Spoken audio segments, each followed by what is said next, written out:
खुलुमबाय गोजोन फुंबिलिनि बयनिसिमबो गाहाम हामलायनायखौ जासिहरनाय थाबाय आं सिबि रानी ब्रह्म आसा खालामो नोंथांमोनहा गासैबो मोजाङैनो दङ नोंथांमोननि थाखाय आं गोदान मोनसे भिडिअ लानानै फैबावबाय अन्नानै भिडिअखौ जोबजासिम नायलांदो 76थि सुबुंखान्थि सानखौ गासै भारतावनो फालिदों गोदान दिल्लीनि कर्तव्य पाठआवबो गाजा गोमजायै फालिदों 76थि सुबुंखान्थि सानखौ पेरेड आरो गोबां दिन्थिफुंनाय जादों हेलिकप्टारजों बिबार सारनाय गुबुन गुबुन रायजोनि हारि हारिसानि हारिमुखौ दिन्थिफुंनाय आरो बायदि बायदि दिन्थिफुंनाय जादों जेराव president Droupadi Murmu prime minister Narendra Modi बिथांमोनहाबो बाहागो लादों लोगोसेनो गोबां दैदेनगिरिफोर आरो रायजो राजाफ्राबो जयैनो सुबुंखान्थि सानखौ गाजा गोमजायै आरो रंजा बाजायै फालिदों गासै 10,000सो सुबुंफोरखौ मैयानि बे हाबाफारियाव लेंहरनाय जादों होननानै मिथिनो मोननाय जादों इन्डोनेसियानि प्रेसिडेन्ट प्रबो सुबियांतो बिथांखौबो स्पेशल गेस्ट हिसाबै लेंहरनाय जादों हादरजों लोगोसे आसामावबो 76थि सुबुंखान्थि सानखौ गाजा गोमजायै फालिनाय जादों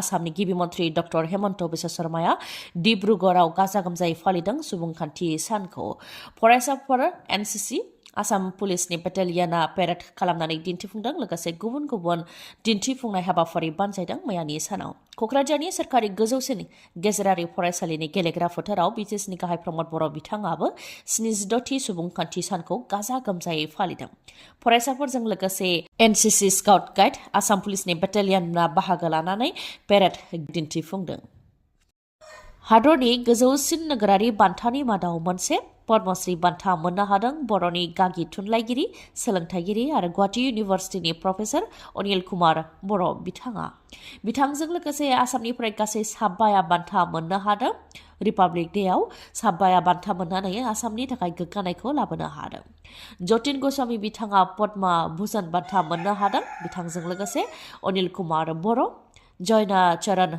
भाटारि गीता उपाध्याय आरो रेबाकान्त महन्त बिथांमोनहा पद्मश्री बान्थाखौ मोननो हादों थुनलाइ आरो सोलोंथायाव गोबां बिहोमा होनायनि थाखायनो पद्मश्री बान्थानि थाखाय सायख'जादों अनिल कुमार बर'आ बिथाङा गुवाहाटी इउनिभार्सिटिनि प्रफेसर महरै बे समाव खामानि मावगासिनो दङ थांनाय 2013 मायथाइयावबो साहित्य एकाडेमि बान्था मोननो हादोंमोन बिथाङा आरो दा फिन बिथाङा पद्मश्री बान्था मोननानै बर' हारिजों लोगोसे गासै आसामनि थाखायनो गोग्गानायखौ लाबोनो हादों हादर नाङैनो 76थि सुबुंखान्थि सानखौ गाजा गोमजायै फालिफुबाय थानायनि गेजेरावनो आसामाव थरनै बम बेरदों गुवाहाटीनि लालमाटि बेहेरबारियाव थरनै बम बेरदों जायनि जाहोनाव मोनसे गिख्रंथाव थासारि सोमजिदों गुवाहाटीनि आइएसबिटिआवबो बम दोननायनि सन्देह जानानै दुंहाव थासारि सोमजिदों उनाव आसाम पुलिसा गोख्रोङै संदानदों गुवाहाटीनि लालमाटि बेहेरबारियाव थरनै आइडि बेरनायखौ सिमान लादों आलफाया लाइजामनि गेजेरजों सिमान लादों आलफाया फोरमायथिनो गोनांदि मैयानि सानाव अदेबानि सुबुंखान्थि सानाव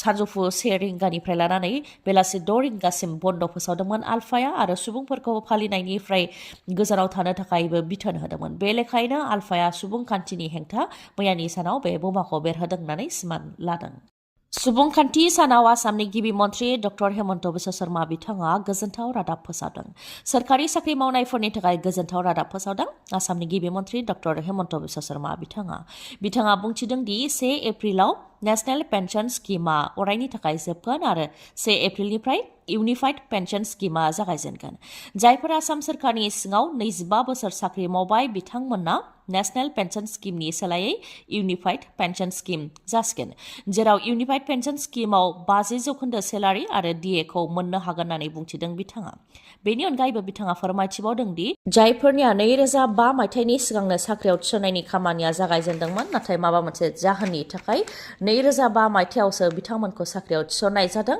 बिथांमोननोबो नेशनेल पेन्सन स्किमनि सोलायै अल्ड पेन्सन स्किमखौ होनाय जासिगोन होननानै फोरमायथिदों आसामनि गिबि मन्थ्रि बिथाङा रिपाब्लिक डे अदेबानि सुबुंखान्थि सानावनो सोरखारि साख्रि मावनायनि थाखाय बे गोजोनथाव रादाबखौ फोसावदों आसामनि गिबि मन्थ्रि डक्टर हेमन्त बिश्व शर्मा बिथाङा दिनै 27 जानुवारि बिटिआर गोरोबथा जानाया दिनै 5 बोसोर आबुं जाबाय थांनाय 2020 मायथाइनि 27 जानुवारियावनो बिटिआर गोरोबथा जादोंमोन आरो फैयै दिनै बिटिआर गोरोबथा जानाया 5 बोसोर आबुं जाबाय बिटिआर गोरोबथा 5 बोसोर आबुं जानायखौ लानानै दुलाराय बर' फरायसा आफादा दिनै चिरां जिल्लानि कासिकत्रा हायार सेकेन्डारि गेवलां गेलेग्रा फोथाराव गाजा गोमजायै खुंगोन बिटिआर गोरोबथा सानखौ जेराव मोन 15 आफादफोरा बाहागो लागोन होननानै फोरमायथिदों बारग' एनडिएपि बारग' बिएलटि भलन्टियार फर्स बर' थुनलाइ आफाद आबोब आरो गुबुन गुबुन आफादफोरखौ लोगोआव लाफानानै दुलाराय बर' फरायसा आफादा दिनै बिचार गोरोबथा सानखौ फालिगोन।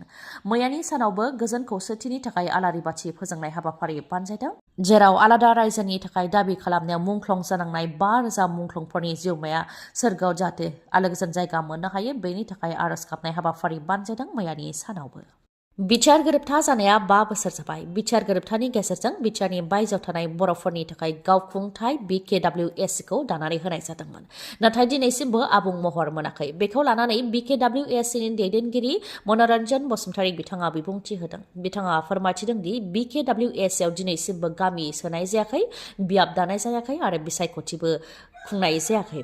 कार्बि आंलंआव थानाय बर'फोरनोबो ट्राइबेल हिल्सनि स्टेटास होनाय जायाखै। मोननै सुक्तियावबो जायगा मोनबाय, नाथाय दिनैसिमबो बियो जाफुङाखै। अदेबानि कार्बि आंलंआव थानाय बर'फोरनि जेंनाया बांनायनिफ्रायसो बांदों होननानैबो फोरमायथियो बिथाङा फोरमायथिदों दि सिगांनि समावबो स्टेट लेभेलाव कार्बि आंलंआव थानाय बर'फ्रा ट्राइबेल नङा होननानै गनायथि मोनदोंमोन। बेनि उनाव सेन्ट्रेल लेभेलावबो कार्बि आंलंआव थानाय बर'फ्रा ट्राइबेल नङा होननानै गनायथि मोनदों, जाय दुखुनांथाव। जायनि जाहोनाव कार्बि आंलंनिफ्राय सासे फरायसाया एम्सआव एडमिशन मोनखानायानो ट्राइबेल नङा होननानै बिथांनि एडमिशना केन्सेल जाफिनदों होननानैबो फोरमायथिबावदों। बिथाङा फोरमायथिदों दि बिटिआरनि बायजोआव थानाय बर'फोरना गोबां जेंना दङ, सोलोंथाइनि जेंना, हा-हुनि जेंना। बिटिआरनि बायजोआव थानाय गोबां जिल्लाफ्रावनो बर' बिजोंफ्रा गोमालांबाय, जेरै नगाव जिल्ला, तिनसुकिया, डिब्रुगड़। बेफोर जिल्लाफ्राव बर' बिजोङा गोमालांबाय बा थैलांबाय होननानै फोरमायथिदों मनरन्जन बसुमतारी बिथाङा। चिरां जिल्ला बिजनी 2 नं देवानपारानि रुंसारि सनाम गयारीनि बिसि सम्पाबती गयारीया गोमानानै दङ। गावनि उन्दैसिन फिसाज्ला हायेन गयारीखौ लोगोआव लानानै मुसलपुराव थानाय मावरिया आश्रमाव खामानि मावनो होननानै थांनाय 18 जानुवारियावनो न'निफ्राय ओंखारलांदोंमोन, नाथाय दिनैसिमबो जेबो खौरां गैया होननानै फोरमायथिदों नखरनि सोद्रोमाफ्रा। न'आव गालांनाय फिसायाबो बिमाखौ नागिरगासिनो दं होननानै मिथिहोदों। बेनिखायनो बबेयावबाफोर दंहैयोब्ला नखरनि सोद्रोमाफोरनो जाहाथे खौरां हरो बेनि थाखाय खावलायहरदों। लोगोसे गुबुनजों जुलि जायाखैब्ला न'आव फैनानै थाफैफिननोबो हागोन होननानै बुंथिहरदों नखरनिफ्राय। सोरबाफोर बिथांमोननि सोमोन्दै खौरां मोनोब्ला 6900311813 बे जानबुं नाम्बाराव कल हरनानै खौरां हरनो थाखायबो खावलायहरदों नखरनि सोद्रोमाफ्रा।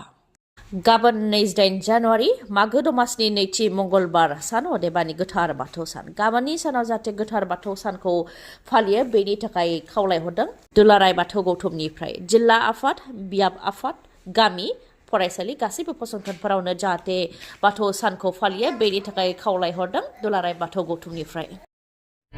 नोंथांनि मेगनाव जेंना जादों नामा? जुदि जेंना जादोंब्ला आरो नोंथाङा मेगननि मोजां डक्टर नागिरदोंब्ला नोंथांनि थाखाय मोजां खौरां। बङाइगावनि आइ हस्पिटालाव फैगोन सिनियर आइ स्पेशलिस्ट डक्टर प्रबिन बसुमतारी। बिथाङा एम्स निउ दिल्लीनि बारग' SR, RPC आरो दिल्ली GNCTनि बारग' आइ कनसालटेन्ट। डक्टर प्रबिन बसुमतारीनि अनगायैबो मेगननि डक्टर आशराफुल आलम आरो डक्टर मेघाली शर्माखौबो बङाइगावनि आइ हस्पिटालाव नोंथांमोनहा मोननो हागोन। लोगोसेनो कम्पिउटार पेकनि गेजेरजों केटारेक्ट सार्जारि खालामनो हागोन, जेराव जेबो सानाय गैयालासे, सुथेनाय गैयालासे आरो गोख्रैनो गाहामाव फैफिननायखौ नोंथांमोनहा मोननो हागोन। आबुं थङा जाहैबाय बङाइगाव लवार आसाम हस्पिटालनि उल्था दिगाव बास स्टेन्डनि साखाथियाव। फुंनि 10 रिंगानिफ्राय मोनाबिलि 7 रिंगासिम मेगननि डक्टरखौ मोननो हागोन बे बङाइगावनि आइ हस्पिटालाव। माबाफोर सुलुं लानो गोसो दंबावोबा नोंथांमोनहा 6900949900 बे नाम्बाराव खौरां लाहरनो हागोन। गोजोन्थों। दिनैनि भिडिअआ एसेनोसै। गाबोन आरो गोदान भिडिअजों लोगो मोनफिनबावगोन। नोंथाङा दासिमबो आंनि चेनेलखौ साबस्क्राइब खालामाखैबा अन्नानै साबस्क्राइब खालामदो, लोगोसे लाइक, कमेन्ट आरो शेयार खालामनो दाबाव। गोजोन्थों।